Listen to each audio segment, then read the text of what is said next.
Hey, welcome back to my channel. Today I'm going to show you a 4-ton HVAC installation in a basement. It's a California style basement. It's very, very small. You can only squeeze in a water heater and a central heat and air conditioning system. And the difficult part here is finding enough return air. It always poses a challenge because nobody wants to sacrifice closet space for return air. So in this video, I show you my solution to getting enough return air for the system to function properly. So I hope you enjoyed this video. And if you're a homeowner, this is what you can expect. This is one of the solutions that I have found to work very, very well. I hope you enjoyed this video and please see it all the way to the end. Ciao. So right here, I'm showing you how I'm sliding the furnace into the crawl space down into underneath the house. You see the crawl space on there. It's not that big, but I like to put the furnace on several drop cloths and makes it look, you see how easy it is. It makes it real easy to just slide it on the floor without damaging it. I just have to remove that one door because that bathroom had two doors and one of the doors was in the way. It didn't give us enough room to slide the furnace through. So that's why you see that there. But here's the furnace. It's a beautiful furnace. I really like the way they look and the ease of installation. So I'm just, showing you a little bit of the inside of this furnace, see what it looks like. So these staircase, I had to work on the staircase. They actually were falling apart. And the first footage of this video is shot on my cell phone. So it's going to look a little different from when I start shooting with my GoPro. But I forgot to bring my SD card for my GoPro on the first day. There you go. But that's the crawl space. You see that? Very, very tight.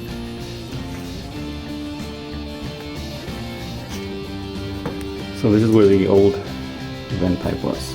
The customer actually showed me a bid where one of the other contractors said that they were going to install an 80% furnace and they were going to connect their flue vent into that vent pipe. So if anybody here is an installer, please comment down below and let people know that that's inappropriate. You don't install a new V-vent style inducer draft motor type furnace into one of these vents. This is like a transite pipe, so like cement with asbestos mixed, and you don't vent into one of these anymore, period.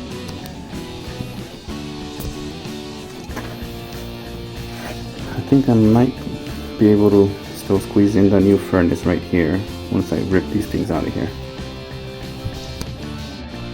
Alright, so I'm gonna start disconnecting the gas first. Alright, so I disconnected more than the gas. I pretty much tore apart the entire unit. It's just gonna make it easier to carry on out of there. So that's the first one. I do the same thing to the other one. I just take off a few screws and everything just falls apart, so which is nice. And it makes it easier to carry out. Okay, so here's the plan. I want to put a return plenum, a filter base, the furnace, and then another filter base, and then the return plenum, evaporator coil, supply plenum. Some supply trunk can go that way and some other supplies can go, I don't know, this way or that way. So, but yeah, definitely two returns, one here going in there and then another return coming up through the side and there, and then it's gonna go where, I don't know. That's the plan. We'll see if it works out that way once it's done. It doesn't always go as planned. So the furnace here is upside down and I used the mastic tape, the mastic sealant tape, really good tape, really tough. So I started cutting out the side for one of the filter cabinets. So right here. It's gonna go right here. It's a little bit long, so I'm gonna have to like skirt it a little bit, or maybe not that much, like an inch. Other than that, here's for a mat. And it's gonna be 2 filter cabinets. One there, one on this side, and one on the other side. Okay, so we have one side already cut. This is where I have to skirt it. It's not the prettiest. But it's skirt it. And this is metal. As you can see, it's not tape.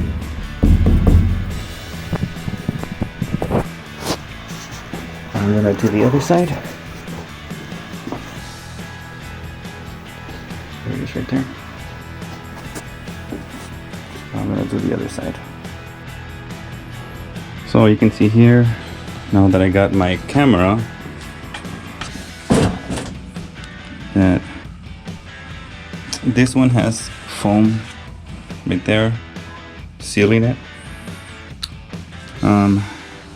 So I already cut this hole on the side and I put the filter box or filter rack, I don't know what you want to call it.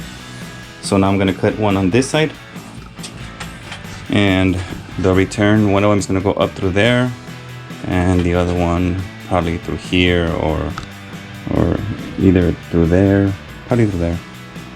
So one return through there. I have to point the camera up. So one return through there and one return over there. Okay, so that's where we are at. All right. It's looking good. So starting to cut this for the furnace, and then I thought about, because I'm new to these furnaces, what about the drain? It has the same drain hole on the other side, but I already have a return connected on the other side. So this needs room for the trap, and the trap comes down to about down here. Oh, no. So I read in the instructions that you can go up to 5 feet on these units, AC Pro, but made by Lennox. You can go all the way up to 5 feet. You know, you can go that way or straight out, whichever way you want to go. You can go up to 5 feet as long as you have a 1/4 inch per foot pitch. So there you go. Something else very important that I forgot to mention is that this furnace comes with a pad right here, foam pad, which is easy to see, and you'll remove it because you'll see it. But if you don't pay attention, there's also a bolt, a shipping bolt right here. I'll show you right there. So if you don't remove this one, it's probably gonna be real noisy. So don't forget to remove that. It's gonna be harder after if you install it. So we're limited in space, so I'm gonna do the best that I can. I'm gonna cut these return plenums just big enough to be able to connect my return air ducts. All right.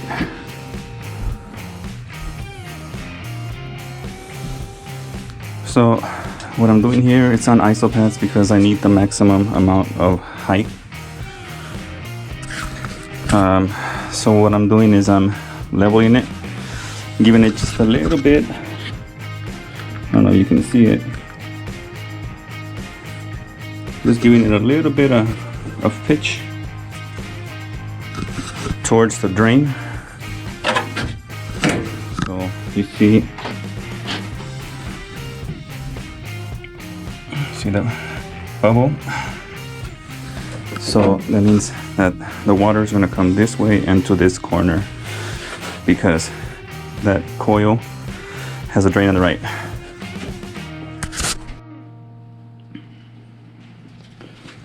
Just coming along.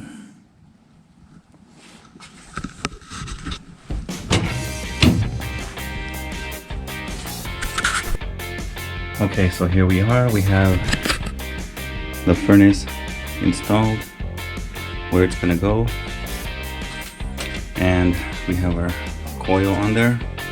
So about to jump up into that crawl space right now. I got my ladder right here. I'm gonna jump into that crawl space, and I'm gonna see where those spotters that I drilled through the floor land because that's where I'm going to cut my new return air vents. So I'm gonna try to cut 2 of them, and 1 over there, and then 1 over here somewhere. We'll see how that goes.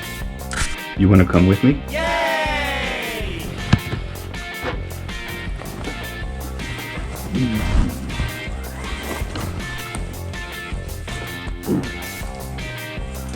That's the first one.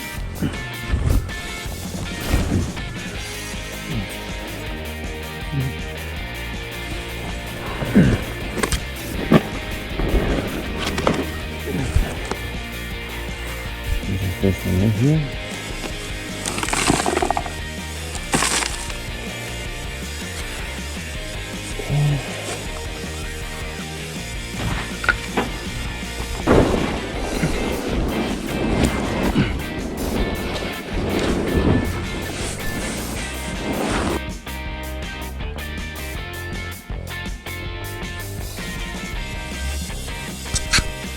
Okay. So the plan is going to be, gonna put a 12 by 12 right here and a 12 by 12 right there, and on that other one by my way over there on the other end that I showed you, I'm gonna put 2 14 by 14s. That's the best that I can squeeze into this house. It's gonna have to be, it's gonna be a little higher on the static than I would prefer, but we're gonna have to make that work. It's gonna be, let me see, yeah, if the static is too high, then we're gonna have to do at least 1 more in one of the other corners somewhere. So the asbestos guys were supposed to remove the asbestos ducts, and they were supposed to leave the cans so that I can just go in there and reconnect to the existing cans, and all they were supposed to do was encapsulate them, which technically just means paint them. So they were just supposed to paint the cans so that the asbestos cannot become airborne, and I was supposed to connect my ducts to that, but they decided to do this and they just tore everything apart. I think that the message got to them late. They probably just decided to rip everything apart, and then halfway through they said, hey, wait a minute, we're supposed to keep the cans in there, and so don't destroy them.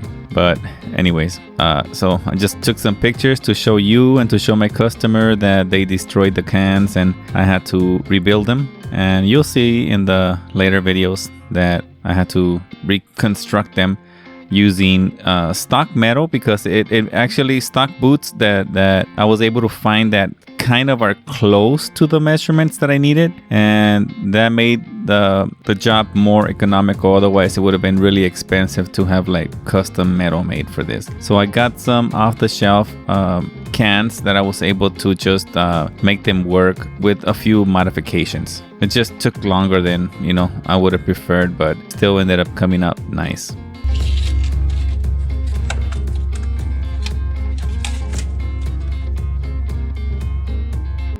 So I'm now running the electrical.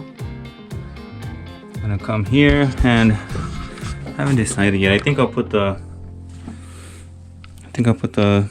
maybe the plug like right there. But the electrical panel is on the other side. You can see the wire that I shoved in the hole right there.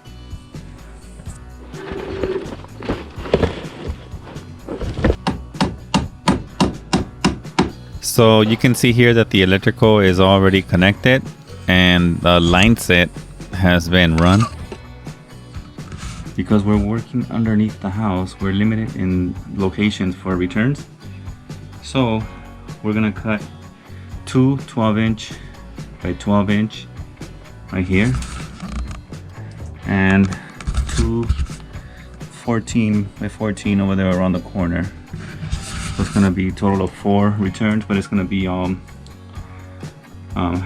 they're all gonna be 12s. So it's gonna be 4 12-inch return ducts, and we'll see how the static is once we turn it on. If it's acceptable, we'll leave it alone. If it needs another, then we'll have to cut another. It's gonna be a little high in the static, but I'm hoping that it'll fall within the manufacturer specifications. And right now I'm gonna go and spot out one of the supplies because they changed their mind from the location. It was going to go in that corner. Now they want it more towards the middle, at that far end over there that you see the light way over there. So let's get to it. Gotta put my coveralls and jump in there. Let's do this.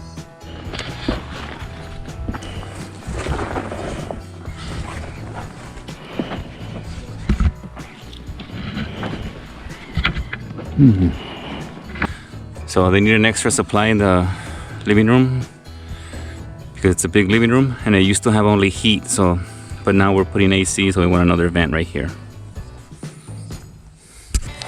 So it was gonna go right there or right there, but now it's gonna go right here. Can't go in the middle because there's this big beam right here. So it's gonna go in this area. All right, so typically I would use a circular saw, but in this application I decided to go with the old method, which is the 4 holes, just to break the monotony. It gets boring after a while if you do the same thing every time, so I like to break it up once in a while. And sometimes I do the circular saw, and then sometimes I do the sawzall. The circular saw by far is the most dangerous, but it's the most beautiful looking cut that you'll get. When you do a sawzall or reciprocating saw, just like I'm using right here right now, the cut comes out beautiful as well, but it requires more time and more labor. And if you don't know what you're doing, you can actually cause damage to that wood floor. But I feel comfortable enough to do either one, so I do whatever feels right at the moment. The pieces that are towards the wall will fall apart, especially on an old floor that has a lot of termite damage to it, which this floor actually did. The pieces that are towards the wall are like maybe 2 inches or 3 inches long. So when I'm cutting across, when I go cut towards the left, all the pieces are falling down into the crawl space, and then I have to pick them back out, fish them back out, and then glue them back into place. Can't even tell, once I put it all back together, but still, it's something that you should know in case you ever decide to cut a vent this close to the wall on an old wood floor.